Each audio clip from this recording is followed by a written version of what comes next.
Welcome to the Pulse with Peter B. I'm your host, Peter Biancamano, and this is your one-stop shop for sports picks, politics and government chatter, and even some neighborhood restaurant reviews. Instead of going to 3 different channels, you can come here every week for the Pulse on everything you need to know. And we're so happy to be back in studio today after doing a bunch of special shows in the past few weeks, and we have a regularly scheduled program for you today, starting with our picks with Peter B segment. Joining us is former SNY sports betting analyst, and that's Jay Sinatra. Jay, what's going on, my man, with your Halloween shirt? Great to be back. Halloween. We're recording on Halloween, the night he came home. Did you ever get to see Halloween? You're not much of a movie buff. I did see Halloween, yes. We got to polish you up on some of the classics. But Joker, went to go see that last week. Phenomenal. I heard good things about that Highly as well. recommended. Okay, So, Jay, it's been a few weeks, and we haven't really talked about any type of sports betting on the show. What's going on in the sports betting world? Talk to me. Well, as far as the NFL right now, if you're betting the NFL right now, you're in the midway point of the season. The best teams in the league against the spread are the Patriots, Packers, Rams, and Saints. They're all sitting at 6-2 against the number. They're hitting at 75%. So if you're playing these teams, you're making money. Pete, would you like to take a guess on who the worst teams against the number are right now? It's going to pay me to say this because they beat my Dallas Cowboys for their only win of the season, and that's the New York Jets. The New York Jets are near the bottom. Near the bottom, okay. They're not the absolute worst. The worst team against the number is the Atlanta Falcons right now. They're 2-5 against the spread, and they are coincidentally the worst team against the spread last year for the entire season. They were 5-11, but the Jets are 2-5. And the Cleveland Browns, who everybody had all these aspirations, and they were so trendy in the offseason with Odell and Landry and Baker Mayfield and everybody, they're sitting at the bottom against the number 2, hitting 2-5 against the number as well. Wow. So wow. The Jets are right there, though, at the bottom. So that's a good guess. It certainly was a good guess, and I swear we didn't have any prep on it, folks, before the show. Speaking of those New York Jets, let's talk about what some might consider the game of the week. Which is, of course, those New York Jets. I had to make you laugh on that one, Jay. Going down to Miami, the winless Miami Dolphins, who gave it a yeoman's try against the Steelers on Monday night. Like I said, they go down there against the winless Miami Dolphins. What is the spread telling you? Well, I mean, Miami, they actually were playing. They played really well against the Steelers the other night, Monday Night Football. They were getting 14 in that game. Wow. And they were up in that game by 2 scores early, and they just put the brakes on and said, wait a second, guys, we're supposed to be tanking out here. Let's put the brakes on this, and we don't want to try too hard. They're trying to go defeated for the season at 0-16, so they get that number 1 pick in Tua. This is a disaster of a game we got coming up on Sunday. You're telling me you're not going to watch? I wouldn't watch it at gunpoint. and the Jets opened at 5.5-point favorite in this game. Wow. And it went down immediately to 4.5. It's dropped to 3, and I think it's currently sitting at 3. So is it because of all the controversy this week, Jay, with Jamal Adams and trading away? I can't pinpoint what's going on and why there was a spread move. I mean, I guess people are taking the Dolphins at home with the points in that game. I really can't speculate. I don't know why anybody would bet that game. Let's talk about the Jets for a second, though. I mean, another disastrous loss down in Jacksonville last Sunday. They can't protect the quarterback. Darnold's getting killed back there. But, I mean, the bigger story with the Jets this week is the disaster and the ineptitude off the field. I mean, the situation with Jamal Adams. I mean, Osemele, the lineman. The guy has a surgery, okay, and the Jets don't feel like his injury warranted that surgery, so they cut him the next day. I mean, what kind of disgraceful organization are the New York Jets? I mean, not only that, the Adams situation, I mean, I guess Adams had a conversation with the GM. Adams is saying, I want to be here, I want to stay here. I mean, there's no transparency within the organization. I mean, oh, Jamal, we're going through a tough time, we want to keep you here, we love you, this and that. Nothing like that. What do they do the next day? They're taking phone calls. They don't even tell the kid what's going on. They play with the kid's mind. I mean, the Jets are just a complete disaster. Starts up top with the Johnson brothers. Right. I mean, they cannot figure it out. I mean, speaking as, for the Jet fan, I mean, there's nothing more than they would want to see, that anybody would want to see, than for them to sell that team and get out of there. It's amazing. The day after, Adam Gase, of course, the head coach, was at a press conference, and they're asking him about any type of move, whether it was the Adams move or any type of anything. He doesn't have a clue. I mean, he doesn't. No. His answer was simply, "We're focused on Miami right listen, now." It's an organization. Do you really think they were focused on Miami? No, it's just he's trying to say the right thing for the press and the media. It's all a cover-up. There's no transparency within the organization. It never stops there. It's been the same thing forever. They can't draft. All these number one picks that they've gotten from 2010 to 2016, they've either cut or traded. They're just a nightmare of an organization. I don't want to talk about them anymore. All right, so why don't we move on to the other New York team, who's not much better. They only have exactly. Let's move on to the other New York team, who's not much better. They only have one more win than the Jets do, and of course that's the New York Giants. Big Monday Night Football game against the division rival, the division leader right now, the Dallas Cowboys, coming off that big win 2 weeks ago. They were on a bye last week. The win was over, of course, Philadelphia. Big for the Cowboys. Big for the Cowboys. I mean, huge. Huge. But what is the spread telling you Monday night? I mean, the line is sitting anywhere from 7 to 7.5, which is where it was, I believe, on opening day. I'm not positive. I think it was about 7.5 on opening day. Interesting. The Giants, they show a little bit more life than the Jets do. They get down early and they played okay in Detroit. They get down early to turn over for a touchdown the other way, and then they're down in that game. And they never really convinced it that they were going to win the game. But they're more competitive than the Jets are. The defense is just brutal, though, huh, Jay? Awful. I mean, the secondary's awful. I mean, Dallas week 1. I mean, they tore them apart. I mean, Prescott went for like 400 yards. Exactly. Who's your receiver? Gallup? Is that the guy? Michael Gallup. He had a big day that day too. He did. Well, exactly. So I mean, Maury Cooper. They all did against that Giants secondary. You're right. I mean, the defense is just atrocious, and I don't see it getting any better the rest of the season. I mean, but then again, they go out and trade a couple of draft picks to the Jets. Shockingly. What was and this guy's and the guy they traded for is a free agent at the end of the season. So what are the Giants telling you with that move? Are they buyers?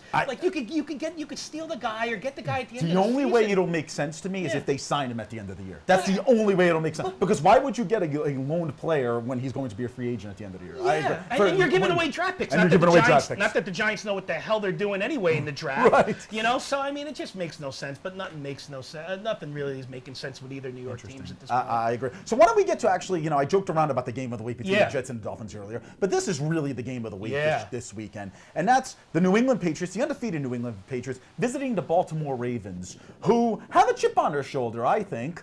What is the spread telling you in this game? Well, New England's sitting right now. I think it opened and it's been frozen. It's been a 3 the entire week. Again, we're recording this on Thursday, so I don't know if there's going to be any movement in that game. New England's one of the better teams against the spread. We spoke about that earlier in the show. The Ravens are 2-4-1 against the number. They have not covered a game at home yet. Is that true? Right. Wow. But I mean, look, Lamar Jackson's been having an incredible season. Didn't they play Miami at home? Oh no, I believe that was on the road. It was in Miami. They crushed them 59-10 or whatever. Exactly. But the Ravens, with Lamar Jackson, I mean, he's been having some season. I mean, he's got like 2,100 combined total offense yards, 1,600 in the air, 500. But I still have it burnt in my mind with him. That game they played against the Chargers last year in the first round of the playoffs. I mean, he looked like me after 12 Heinekens. I mean, the guy's fumbling the ball all over the field. He can't throw it downfield. They end up losing that game. I mean, the Chargers kicked a whole bunch of field goals and took care of him in that game. But I just don't, this would be a huge test for him. But I mean, at the end of the day, if the Ravens do have a surprise, nice win in that game, I mean, is it going to hold any leverage? I mean, is Baltimore going to have to go up to Foxborough in January and beat them in a play? A lot of people are talking the Ravens that they could be an one AFC. of those sleeper teams, I think. Yeah, them. People are mentioning the Colts, the Chiefs a little bit. Although the Chiefs have been fading out of people's, minds. I know. One game that Mahomes gets is out. It's like, but Matt Moore, kudos to him. He played phenomenal last week. He really did against those Packers. I mean, the AFC right now seems to be the Patriots and everybody else.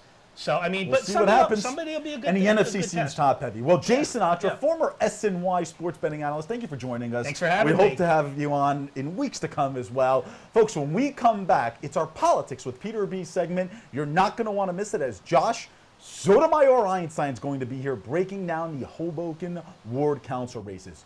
We will be right back. Peter Biancamano, your hostess with the mostest of the Pulse with Peter B. And we are joined by none other than Jake Biancamano. If you're ever in my parents' great Italian deli, you'll probably see him hanging outside or when the deli is closed. And Jake wants to remind you, he told me he wants to remind you to make sure you follow us at our new Instagram page, and that's at The Pulse with Peter B. Make sure you like and follow us on Facebook by typing in The Pulse with Peter B in your search bar. And Jake also wanted me to let you know, because he tells me he watches it all the time, to go and binge watch our past episodes of The Pulse on YouTube by subscribing to our network. Jake, do you got anything to say? Nothing to say from Jake. Thanks, everybody. We'll see you soon. Welcome back to the Postal Peter B, and this is our Politics with Peter B segment, which we haven't had in a while here, and we're so happy to have our political analyst, and he's going to explain his Halloween costume, Josh Sotomayor Einstein. Josh, what do we, I just can't stop my laughter. What do we have here today? I just decided to put on random stuff. You know, that's what holiday's about, random craziness. You have the crown. You know, and you can't, you dress up as things that you're not in real life, and I'm not really a princess because I'm a biological male. So I figured I would dress up as a princess. He has to throw in the biological man. You absolutely have to love that. And normally he wears a fedora, but tonight he's wearing a little bit of a crown for you. So It's there a you go. tiara. It's a tiara. There Very you go. proud. All right, we have to get down to some business. It's going to be very difficult with this, and that is Tuesday. Well, we're talking about crowns, so it We are goes talking into about the it. Game of Thrones that is Tuesday's You, election. sir, just created the best segue that you've ever created on this show. Very good. Very, very good. So Tuesday, we have our city council elections for our 6 wards here in the city of Hoboken. And why don't we just break them down ward by ward? And let's start with the first ward, where we have Councilman Michael DeFusco, who I think has been having a little bit of a challenge from his challenger, Migdalia Pagan Milano, who's of course supported by Mayor Ravi Bala. At the end of the night Tuesday, who do you see as the winner and why? Let's go. Councilman DeFusco. Okay. He has a large war chest. He's experienced. He almost won the mayor's seat last go around, and he knows his ward, and he knows retail politics. So he's going to destroy her. It's not going to be a complete washout. She's going to do good for a first timer. And my guess is she gets anywhere between 30 to possibly even on the high end 45%. But at the end of the day, I don't think she has a snowball's chance in hell. But do you think that she's a much better challenger than what observers might have thought in the beginning of the race? I don't think so. I think at the debates she shined in terms of, not on policy, but in terms of being able to dish it out. She didn't punch as hard as DeFusco did, but the level that she punched at was impressive compared to the entire field. I was impressed by her. But that said, I still think she's not going to win. All right. Well, why don't we move on to Ward 2? And of course, this is very close to my heart. I was born and raised in the 2nd Ward, and of course, have run for council. You're in from the 2nd Ward? Can you believe it? You don't tell me that every day? Every single day, every You minute, never said baby. that. So you have Councilwoman Tiffany Fisher running for re-election against Nora Martinez Di Benedetto. Quick analysis on this race. Fisher, easy peasy. They should have picked someone stronger to run against her. I mean, the Bala To run camp. against Tiffany, Yeah. you meant. Yes, of course, Nora's got the support of the mayor. She's the power of incumbency behind her. At the debates, she showed a real mastery, a depth of her knowledge, and I think it's going to be easy peasy for her. Quite interesting. And here I'm sure comes another easy race for you, and that's in the 3rd Ward with longtime Councilman Michael Russo. I believe he's going for his 4th term, if I'm not mistaken. Going against a person that the mayor didn't put up in that ward, interestingly enough. That's why people think that there was a backroom deal there between the mayor and Councilman Russo. But he is running against the person who's saying that he's running as an independent. That's Ronald Bautista. Does Ronald Bautista, give me the percentage you think Ronald Bautista is going to get on Tuesday night? I don't know. I don't think Bautista is running to win. I think he's running to shift the conversation. Interesting. I think it was the same way when he ran for mayor 2 years ago. I think he has, no, I don't think, I know he has, from what he said, a bicycle and scooter supremacist agenda, or as he calls it, a Hoboken for all peoples or all modes of transportation, some gobbledygook nonsense. But he really believes in it, and he's sincere, and you got to give credit where credit is due. But going back to what you said about Councilman Russo, is Russo threads the needle. Sometimes he's with the opposition, That's right. Sometimes he's with the mayor, and he manages to be friendly with everybody. Now that's a smart way to neutralize any potential threats, because if he wasn't, friendly with the mayor sometimes, then maybe the mayor would find someone with a little bit more heft in his district and invest in getting rid of Russo. And there's one word to describe Michael Russo, and I've known him for many, many years, and that's survivor.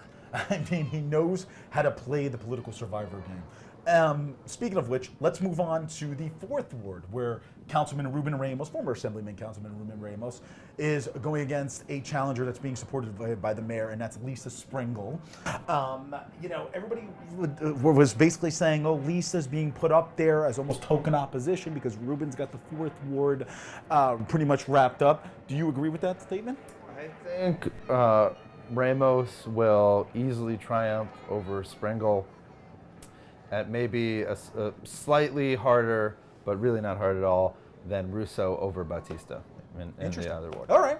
Now, we think that this is the most interesting ward, and of course we had a full debate on it, and folks, get on our YouTube page and rewatch that debate. It was absolutely phenomenally done. And that is in the 5th ward, where, of course, incumbent Peter Cunningham has decided not to run anymore after 12 years on the council, and we have Phil Cohen, who's being backed by the mayor, and being challenged by Tim Kroll, who's being supported by Peter Cunningham, the current 5th Ward Councilman, as I mentioned, and of course, Nicola Maganuka. Who do you like? Who do you think is going to triumph? And will there be a runoff in this race? So there may be a runoff, and it's definitely the most interesting race. Phil is the de facto front runner because he has Bala's backing. He has a wealth of experience being on various boards. That's not a comment on how he voted on those boards. It's just a fact that he was on those boards. But he's running on what he perceives to be a good record. In terms of the debates, all he had to do was not mess up, and he achieved that goal. Mm-hmm. And I think there's very different lanes that they're all going for. Phil is even if Bala wasn't backing Cohen, if there wasn't a Mayor Bala in the background, Cohen has done, for better or worse, a yeoman's work of being not a soldier, not a lieutenant, but like a colonel in the old Zimmerite army. So he would have people behind him that remember the time that he put in helping them. He certainly did. And also resources, and it's more than just time. Phil has put in money. You could look at former Mayor Zimmer's elect reports. Yep. He's donated money. He's definitely put in the equity and the sweat Correct. equity, but there's 3 different lanes here that they're all going for, and that's the thing. How will that pan out, right? Kroll is going for I'm the uniter, not the divider, and he's always this positive, just such a wonderful person to talk to at all times. I don't know how he does it. I'm the opposite. As the audience knows. As the audience knows. You can call me Mr. No. Maganuko is pounding and hitting on transportation issues in the ward. He certainly has an issue. I did live in for about 6 years, so I do know that it is a neglected ward when it comes to transportation. It's 3 very different lanes, and it's really a tough question. I give it a 40-45% chance that Cohen takes it on the first go with no runoff, and then if there is a runoff, we'll be talking about it on this show. It's the Wild West. We only have a little bit of time here, about less than a minute, to talk about your home ward, and that's the 6th ward, where we do have 3 candidates running again. Of course, Council President Jen Giattino running for re-election, and then we have Crickle Powell running on the mayor's tickets in that ward, and then we have Independent Frank Rosner. Really quickly, who do you think in your ward is there going to be a runoff? So Rosner's a great guy, wonderful fellow. Crickle Powell, I've never seen her knocking on doors. Jen Giattino, I have seen knocking on doors more than I've ever seen her before in my entire 13 years in town. Quick prediction. I say Jen keeps it. Jen keeps it on the first try.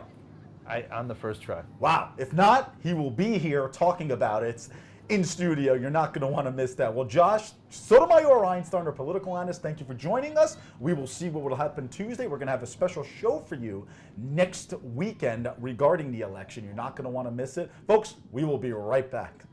Peter Biancamano, your hostess with the mostest of the Pulse with Peter B. And we are joined by none other than Jake Biancamano. If you're ever in my parents' great Italian deli, you'll probably see him hanging outside or when the deli is closed. And Jake wants to remind you, he told me he wants to remind you to make sure you follow us at our new Instagram page, and that's at The Pulse with Peter B.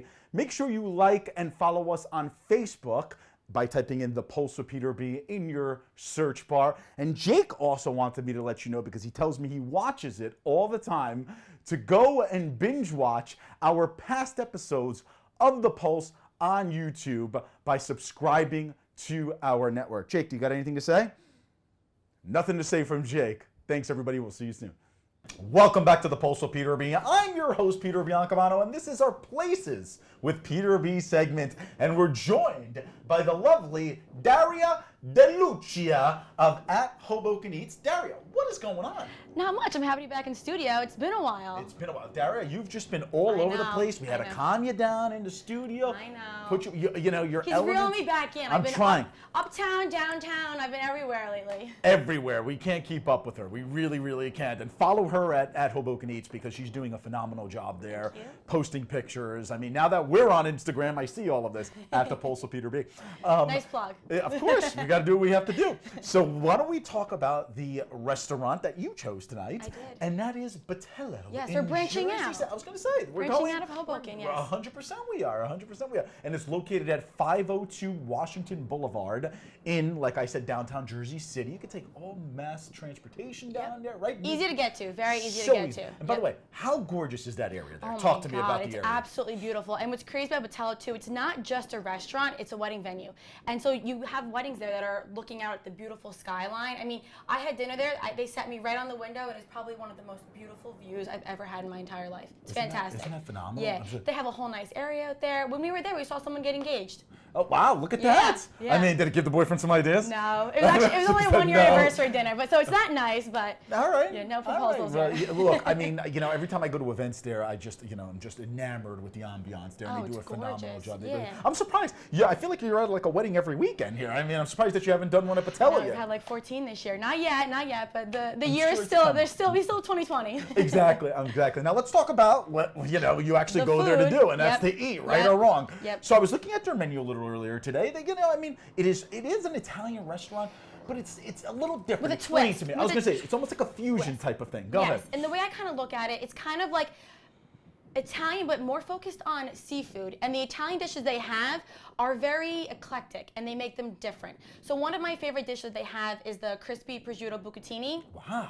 Yes. Talk to me about yes. it. Yeah. Essentially, it's a cacio e pepe. It looks nothing like cacio e pepe, tastes very similar to cacio e pepe, but they even have on the menu in parentheses underneath it, cacio e pepe. It is crispy pork belly with a crema. They have tomatoes, roasted tomatoes, and cheese and pepper, and it's absolutely phenomenal. And then you get into their appetizers. I mean, the oysters are just to die for. Wow. Yep. Then you go into Hold on. Before you get into the appetizers, rambling about I know food. she's like, I mean, my goodness, I'm like salivating already. If you really want me to drool, I will. So let's go back to this prosciutto dish here. You said it's prosciutto. So do they cook it, or you said it's pork belly, which of course is prosciutto. Yep. But how do they cook it? Do they like? crispy chunks.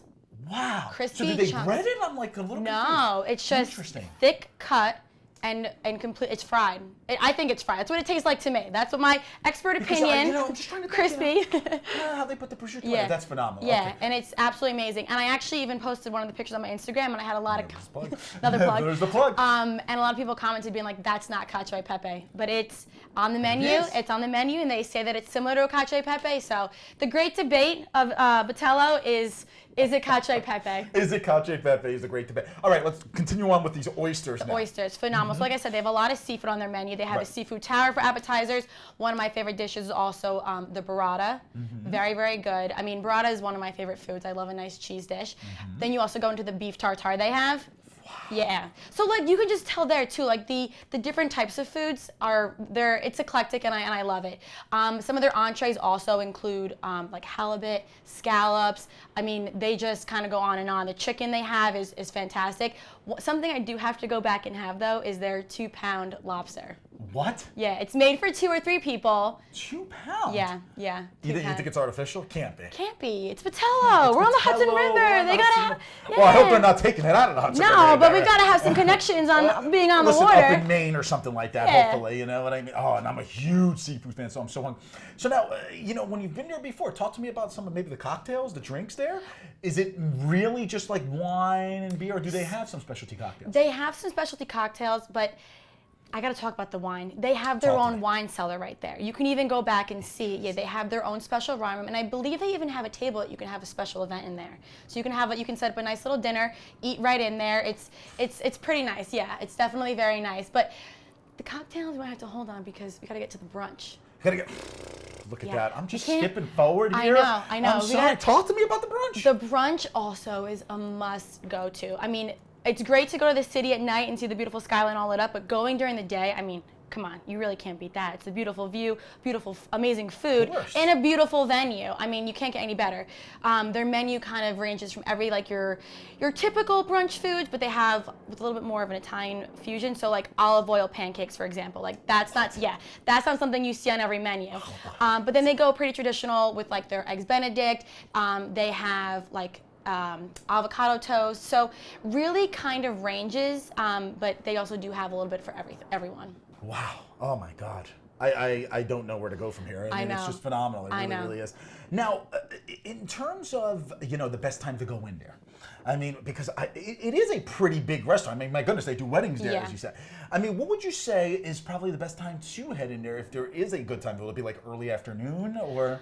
I mean, they even have a lunch menu too. Okay. Yeah, so that's key. But there's a lot of like corporate people around there too. That's Exactly, like downtown Jersey exactly. City, So, right? so I would recommend if you want to go to dinner there, I would recommend during the week because I went on a Friday night and it was jam packed. Wow. We made a reservation and we honestly got so lucky being at the window. It was the best view, but I don't know if that's probably ever going to happen again. Exactly. Well, when you're Daria DeLuccia Yeah. of At Hoboken Eats, I mean, that happens, right or wrong. Like, she doesn't say it, but I will. So let's talk about this now. So, I'm a single guy, and I'm newly single. You're gonna go to the bar. I'm gonna go to the bar. You're gonna go to the bar. Let's talk there. about this. They have, and they actually even kind of section it off too. So you have the full restaurant, and there's a few different areas of the restaurant. They have kind of like your dining room area that's right on the window, and then they have more of like it's more of an open feel. It's more by the front door, but still tables, still same menu. But then they kind of have a little bit of a divider, and then it brings you into the bar. They have high top tables there, and then they have the full bar, and behind it again is the beautiful view, which you just can't escape, which is nothing you want to escape from. It's absolutely gorgeous. But